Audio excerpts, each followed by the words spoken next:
Welcome to my YouTube channel. आज हम पढ़ेंगे pronoun in the relation to subject verb agreement.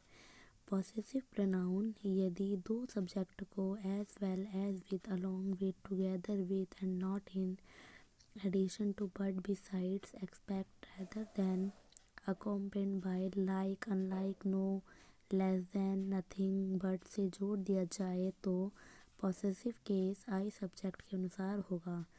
Rule second है हमारा, यदि दो सब्जेक्ट्स को एदर और neither nor not only but also known but से जोड़ दिया जाए तो पॉसेसिव केस नियरेस्ट सब्जेक्ट के अनुसार होगा।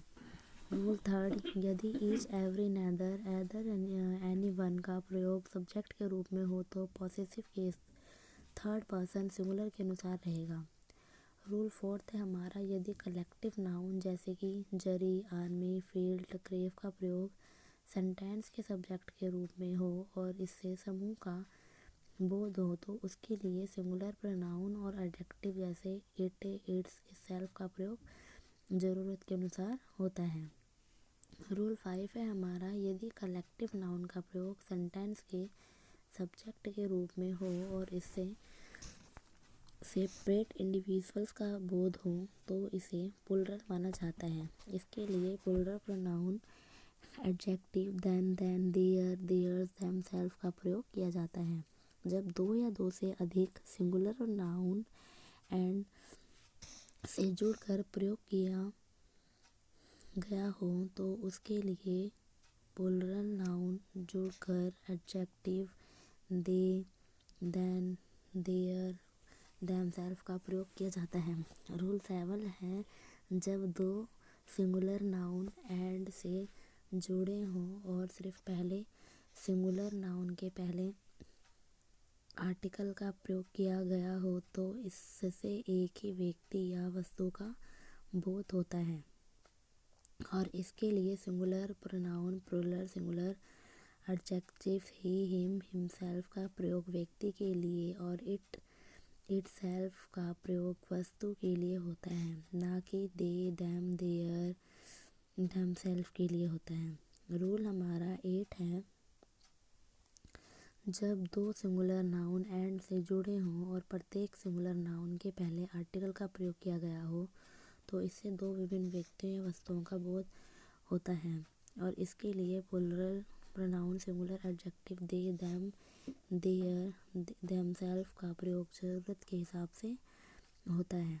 रूल सेकंड है हमारा, जब दो या दो से अधिक सिंगुलर नाउन एंड से जुड़े हों और प्रत्येक सिंगुलर नाउन से पहले ईच या एवरी प्रयोग हुआ हो तो वाक्यों में सिंगुलर प्रोनाउन सिंगुलर एडजेक्टिव और सिंगुलर वर्ब का प्रयोग होता है, ना कि प्लुरल प्रोनाउन और प्लुरल एडजेक्टिव का प्रयोग होता है। रूल 10 है हमारा, many an plus singular noun का प्रयोग सेंटेंस के सब्जेक्ट के रूप में किया गया हो तो इसके लिए सिंगुलर प्रोनाउन और सिंगुलर एडजेक्टिव का प्रयोग होता है।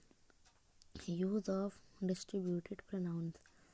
रूल 1 है हमारा, each of, either of, neither of के बाद प्लुरल नाउन या प्लुरल प्रोनाउन का प्रयोग किया जाता है। सेकंड है, each of, either, neither of के बाद प्रयोग किए गए प्लुरल नाउन के पूर्व द प्रयोग किया जाता है।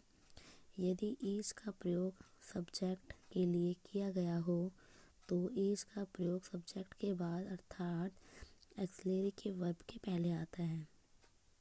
रूल 4 है हमारा, बोथ का प्रयोग दो व्यक्तियों या वस्तुओं के लिए किया गया हो और यूज हमारा इंडिफिनिट प्रोनाउन है। रूल फर्स्ट होता है उसका, यदि वन का प्रयोग सेंटेंस के सब्जेक्ट के रूप में हो तो उसके लिए नॉर्मलेटिव केस वन और ऑब्जेक्टिव प्रोनाउन वंस का प्रयोग किया जाता है। तो आज के लिए हम इस वीडियो में इतना ही, और अभी हमने पढ़ा क्या नाम है, pronoun in relation to subject verb agreement.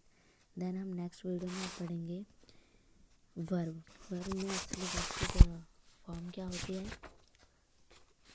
Verb कितने टाइप्स के होते हैं, 2 टाइप्स के वर्ब होते हैं। वीडियो अगर अच्छी लगे तो लाइक कर दीजिएगा। Thank you.